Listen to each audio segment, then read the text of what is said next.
Natatakot po ako sa totoo lang dahil mas nakikita ko yung mga taong totoo sa akin at hindi. So ngayon mas alam ko na sumukat ng ganong tao. Blind item ba yun? Hindi naman. Alam mo, yung mga ganong bagay. Kaya mas...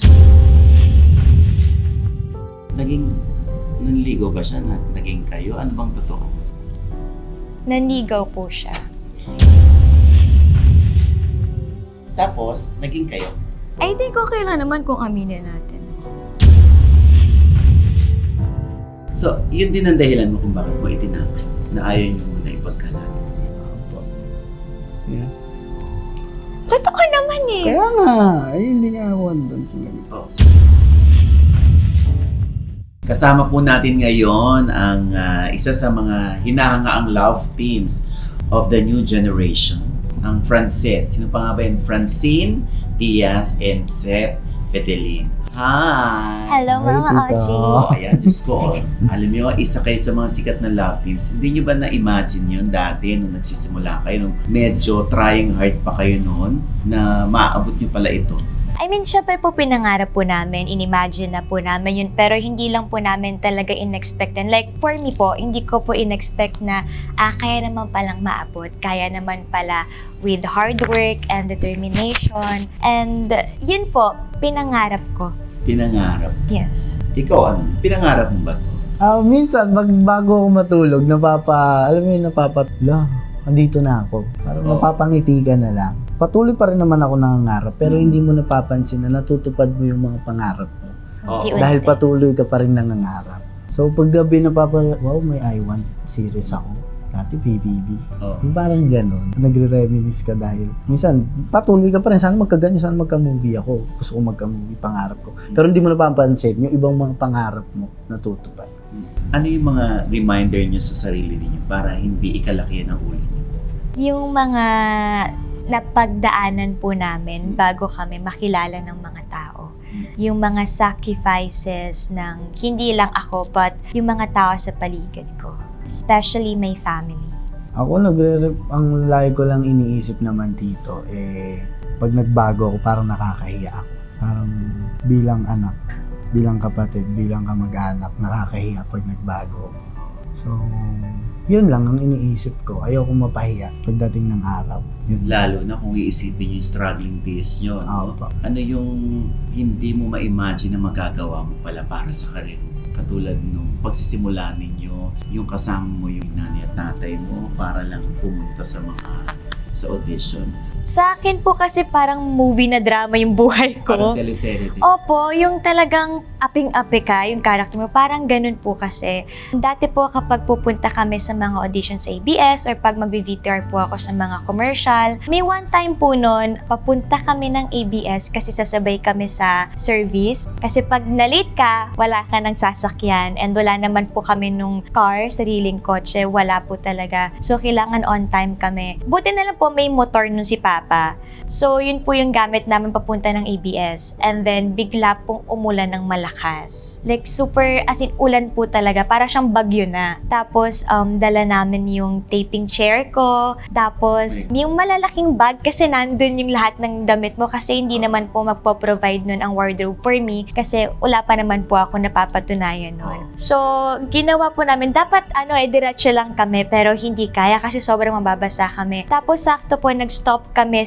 parang nakisilong kami sa malaking payong na to nung tindera doon, sa tapat ng Quiapo. From Cavite to... The Quiapo, tapos kasi dumadaan kami po dun dati. So, sumilong muna kayo sa Quiapo that time. Ilan kayo sa motor? Dalawa lang? 3 po. 3 kayo sa motor? Opo, si Papa, ako, si Mama. Oh my God. So, nag-stop kami nun po, nagpatila kami ng ulan. Tapos, nakita ko nagsistruggle sila Mama, parang super worried sila, paano tayo makakarating din sa ABS? Paano? Baka mahuli tayo, wala tayong sakyan, baka di ka nakunin pag nalit tayo. Tapos, parang movie. Napatingin ako dun sa mga santo kasi may mga naka-display po, di ba, sila, yung mga santo dun, opo. Tapos dun ko sinabi na parang, ayoko na po ng ganito forever, tulungan niyo po ako. And then humina yung ulan, tas sige pwede na to. And then on time pa rin kami. So, pagdating mo dun sa set, ulas ka. Opo. Super ngarag po talaga. And hindi pa ako nun, like, sobrang bata pa po kasi, so hindi ako ganun ka-conscious kung anong itsura ko sa camera. Ilan taong ka na nun? Siguro po, 11 po ata ako nun. Buti hindi naman po ako pinalitan kasi nakarating pa naman po kami ng hindi kami late. Pero yung nanay at tatay mo nun, talagang gusto ka nilang mag-artista? Or ikaw ang may gusto? Ako po, actually po, supportive lang po talaga sila sobra. Pero si Papa po, ayaw niya talaga ako mag-artista nun. Pero, syempre, supportive si Mama, so, chinichika-chika niya nun si Papa. But, ako po yung may gusto. Hindi ko rin po alam kung bakit, pero yun. Tapos ikaw naman, ang naging inspirasyon mo, kung maalala ko, yung tatay mo na very supportive. How's your dad now? Malata mo pa rin naman po na stroke. I mean, nandun pa rin, yung taong to, na stroke yan dati. May tira pa rin. Pero okay si Papa, nakakapag-drive siya, nakakapag-motor na siya, nakakagawa siya ng kung ano-anong handyman, gano'n. So, si Papa ngayon masaya si Papa. So ano ba, may restriction ba yung parents mo din na huwag ka munang iibig, concentrate ka lang, focus ka lang sa career mo? Yan ang parang gusto kong ipagmalaki na never kong narinig si Mama na pumasok ka, may trabaho ka pa, kailangan mong gawin to, anak. Wala akong narinig kay Mama na gano'n. Ang pinaka narinig ko lang kay Mama, ka na mag-artista, umuwi ka na lang. Kung ginagawa mo yan para sa amin, tumigil ka na. Sabi yan. Yun ang pinaka-proud kong sabihin na. Sabi sa akin ng nanay ko, hindi mo kami obligasyon. So sabi ko, hindi. Ganito niyo akong pinalaki, so wala kayong magagawa. Kasalanan pa pala nila. Yan, so sila Mama naman talagang suportado sa akin. At alam nila na kaya ko nang gawin yung isang bagay. Basta lang sabi lang ng nanay ko, huwag kang uuwi dito sa bahay na meron kang pagkakamali at iiyak ka sa amin. Ibig sabihin po ng nanay ko doon, dapat alam mo yung gagawin mo. Pag hindi mo alam, magtanong ka sa amin para hindi mangyari yun. Yun Para po hindi ka yun. umiyak. Opo. Meron bang mga times na umiyak ka na? Opo, marami po. Ako po kasi yung, syempre, alam niyo po yung nagiging malungkot ka kasi parang gusto mo lang maging malungkot. May ganung moment tayo na, alam mo yung parang Dinadamdam mo lang, pinaprocess mo. Pwedeng maging masaya ka, pwedeng maging malungkot ka. So, may mga bagay din naman ako kapag pagod ako, pag meron akong pinagdaanan na hindi ko na naikikwento sa mga magulang ko. Ganun po kasi ako dito. Parang kasing the more na nagkakaisip ka, nakakatakot. Natatakot po ako sa totoo lang dahil mas nakikita ko yung mga taong totoo sa akin at hindi. So ngayon mas alam ko na sumukat ng ganung tao. Ayoko po ng ganun na may taong okay ako tapos ang balik sa akin ganito. Parang hindi ko kaya. Parang Blind-minded ba yun? hindi naman. Alam mo, yung mga ganung bagay. Kaya mas, sinong kakampi ko ba sa anong to? Then, lumalaki na ako. Ang dami ko kumbaga mayroon, yung pangarap ko, nakikita ko na yung mga gusto kong gawin eh. Mas lalo ko nang nakikita. So, ito yung priority ko. Wait lang, paano ko to gagawin? Anong kailangan kong solusyon dito para magawa ko to? So, yun, dami kong iniisip. Yung parang, nagmamature na siguro. Hindi ka na naglalaro sa lahat ng bagay. Namumulat na, parang nakikita ako na, ay hindi na to, kailangan tama na yung laro. Parang gano'n na yung naiisip ko. Malaki na yung progress ng career ninyo. Meron na ba kayong na-invest para sa sarili niyo?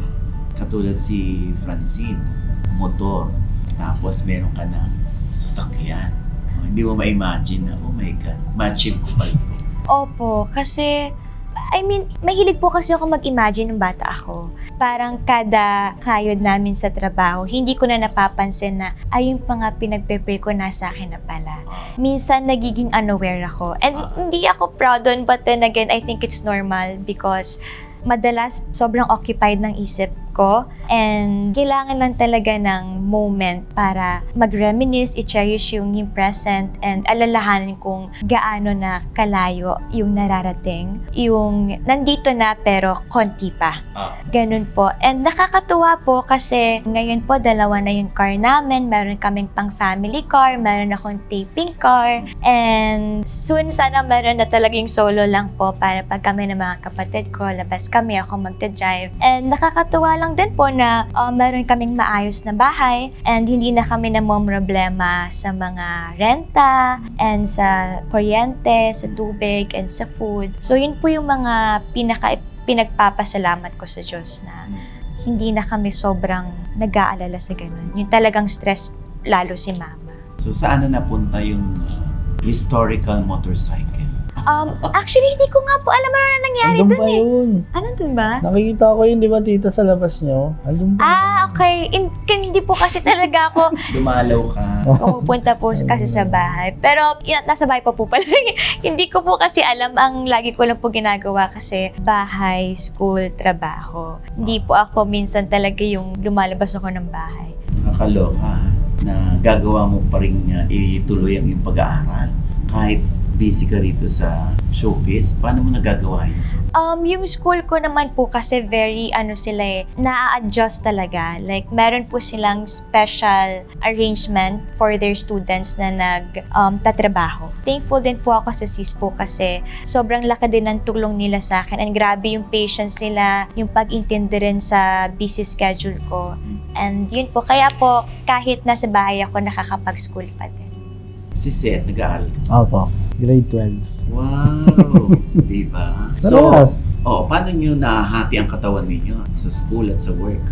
Yung sa akin naman po, online yung po sa akin, module. So lahat po ng lesson, binabato sa akin. And ako naman po, pag may mga kailangan ng magsusum, meeting, sumasama po ako pag may oras. Pero kadalasan po, iniipon po yung module, binabato po sa akin. Then, sagot po ako pag nasa bahay po ako. Yun. So, ang plano nyo ay tapusin hanggang college? Sana po, kung Sana kakayanin po. So, for now, hindi kayo, kasi syempre, pag Francine, alam mo yung mga fans, gusto nila, sana kayo na magkatuluyan. Pero yung totoo, si Francine, able na kausap, nanligaw ba siya na naging kayo? Ano bang totoo? Nanligaw po siya. That's it. Nanligaw po. Nanligaw. Tapos, naging kayo? Opo. Ba't sabi mo sa akin dati? No. Tapos iba naman siya sa kanya. I think okay lang naman kung aminin natin. Dati kasi sinabi niya dito na hindi naman. Literal, di ba? Hindi pa po kasi kami nun ready sabihin. Hindi kayo, tinago nyo. Para alam po nila ng family namin. Hindi ako handa doon ah. Bakit? Wala lang, hindi ako handa sa sagot mo. Totoo naman eh. Kaya nga, hindi nga ako handa sa sagot. So, yun din ang dahilan mo kung bakit mo itinago. Na ayaw nyo muna ipagkalat. Ayaw mo nang maging public. Opo. Yeah. Tagal Or na po. natatakot ka sa nanay mo. Hindi po. Wala naman sila. Dati sinabi mo, hindi. Kaya tinanong ko siya ngayon kung ano. Ano ba? Ano yung totoo? Kami na po. Kayo na, pero ano to? Siguro po mga 3 months. Mga ganun na rin po. Ganun lang inaabot. And counting. Okay. First time yung sinabi dito Opo, first po Sa dito. ibang press con. Wala po. Thank you. 3 months? Di mo binibilang? Ilang months ba? Di mo binibilang? Akala ko aware ka. Saan? Sa date. Ha? Ito. Uy, sisinungaling. Naniligaw ka na. Oh. Dami camera. Wait niya. Kasi hindi Hello? maintindihan itong dalawa. Makikita sa camera yan. Nung time po na yon, nanliligaw na siya. Wait lang. Pero kasi po ayaw talaga muna namin ikwento or i-share outside our circle. Kaya po siguro dinelay niya, but nanliligaw na po siya. Ano bang nagustuhan mo kay Seth? Ano po kasi siya, mapagmahal sa family niya. Yun ang una muna. Opo, tsaka yung respeto niya, hindi lang sa akin. Mas sobra pa po sa pamilya ko, lalo sa parents. Kung sa ugali po, ayun. But physically, ayos niya. Ikaw naman, Seth, ano nagustuhan mo kay Francine? Yung pagiging mabuti niyang anak, kapatid. Yan. Kasi parehas po kami. At yung siguro, yung values na meron ako siguro na ituro rin ng mga magulang ni Francine sa kanya. So, yun po yung nagustuhan ko. Yung pag-amin ninyo, dapat ba ililihim niyo yan? Or hindi ko alam, sorry. Uy, ano to? Sagutin. Sumagot na Ano ako to? kanina. Wala to. Sumagot ka na. Ano? Ang daming ano. Kanina pa nagpapakat sa mga. Seryoso ba to? Nagtatanong nga eh. Seryoso, hindi ko lang nagsabi sa akin magagantong interview. Eh, nagtanong Bakit na si ba? Mama OG. Hindi ka ready. Hindi naman kasi. Ayaw mo ba sabihin? Hindi naman ta.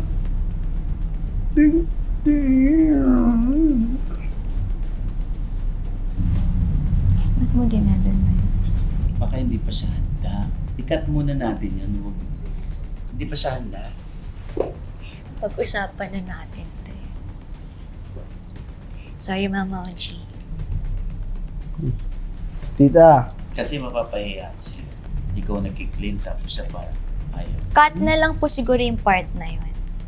Na tinanong if kami. Huwag na yun.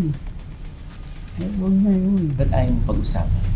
Hindi pa ngayon dapat pag-usapan eh. Hindi naman natin. Hindi, okay lang. Cut na lang po yun. Remove. Cut na lang. Tampo na. Tampo na. Tawintong mo ito. Okay lang po. Ay, Next sige. question na lang. Hindi, okay lang. Tapusin na natin. Tumaga pa tayo bukas. Sorry, Tita. Parang hindi pa ready ang puso niya. No? Pag ikaw ba nakipagrelasyon, ayaw mo ibinaban na or ina-announce in public? Pinag-iisipan ko po munang mabuti kung ito na yung tamang So, di ko pinag-isipan. Yun pa to. So, di ko pinag-isipan mabuti?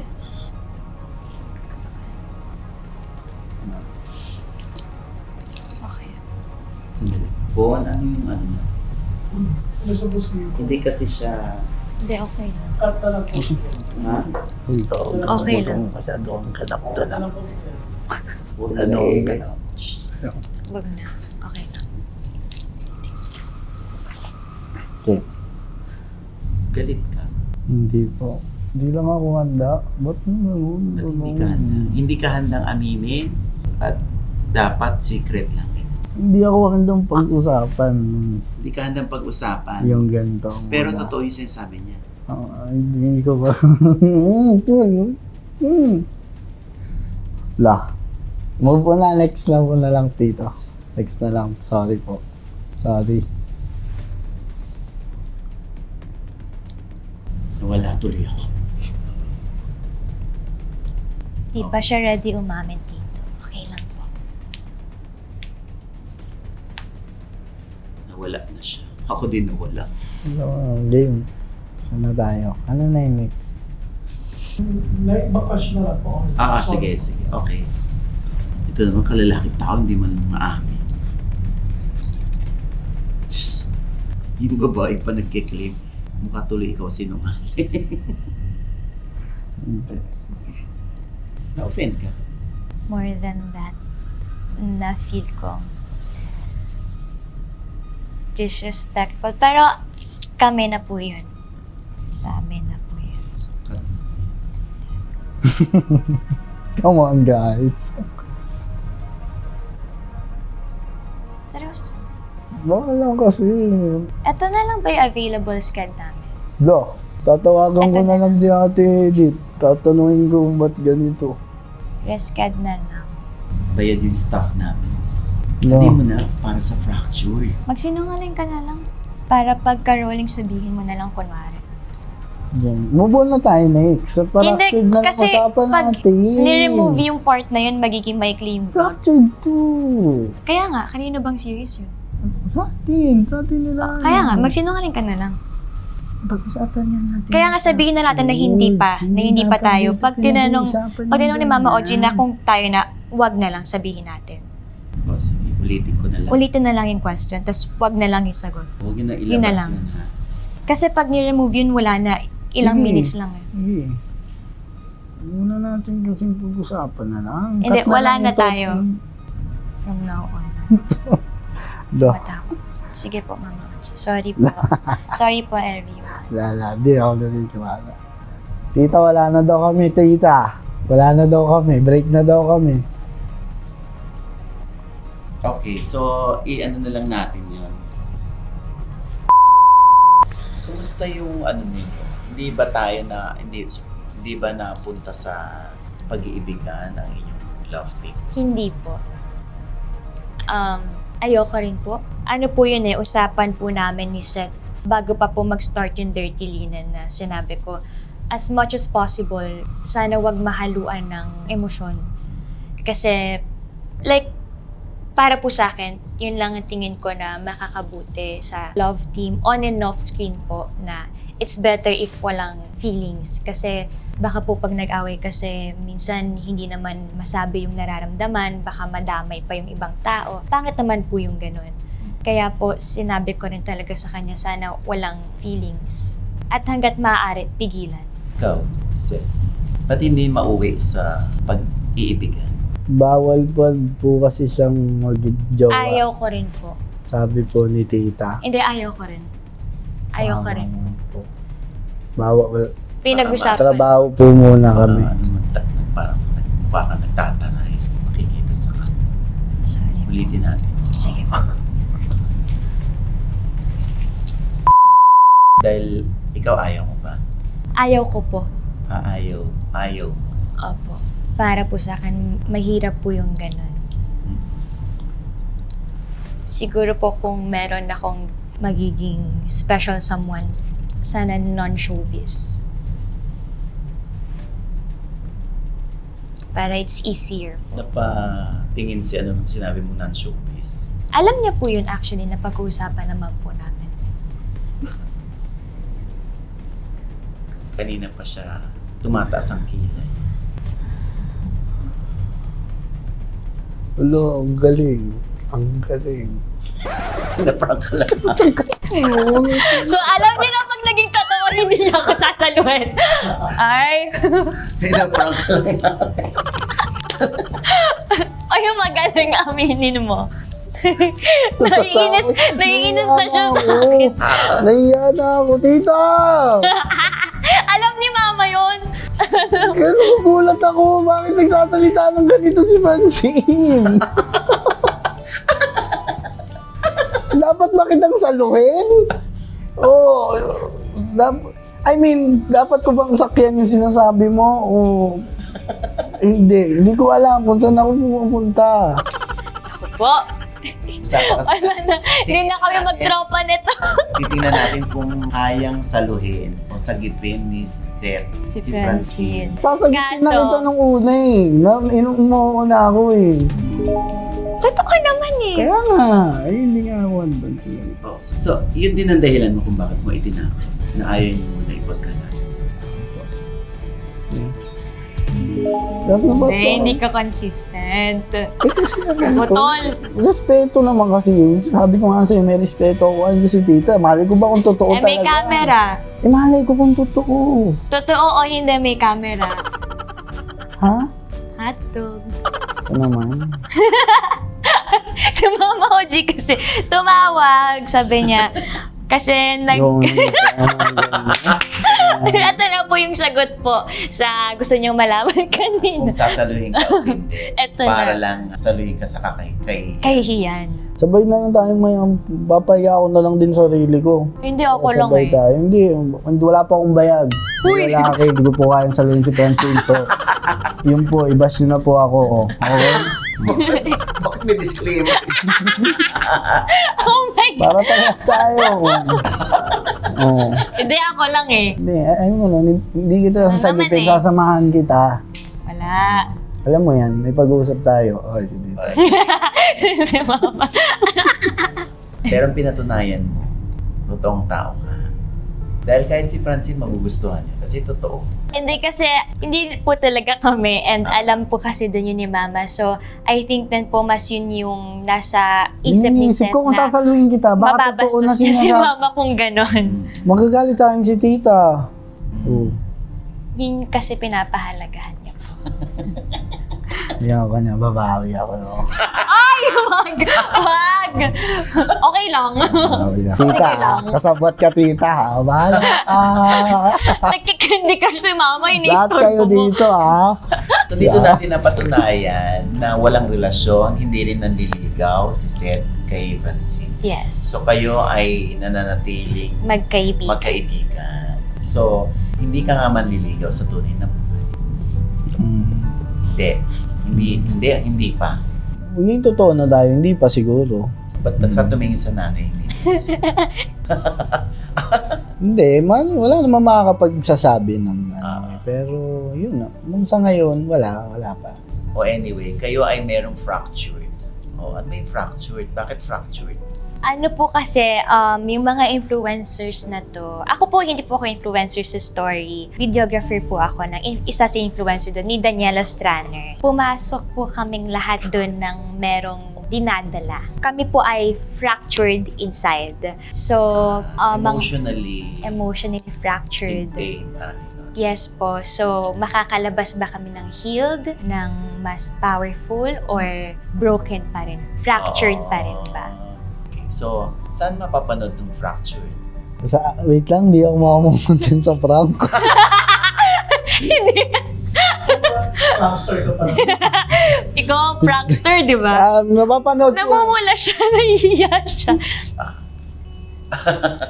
Mapapanood po yung Fractured dito sa I Want TFC po yan every Friday.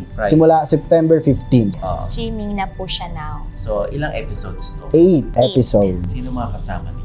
Si Kaori Oinuma po, Jeremiah Lisbo, Daniela Straner, Sean Tristan, Raven Rigor, tapos kasama din po namin si Miss Maylin Dizon, Ate Jenica Garcia, si Miss Kalad Karen, nandun din po, Ate Kim Rodriguez, Kuya Von. So, dito tinatalakay yung yung mental health issue. Kayong dalawa wala namang mental health issue.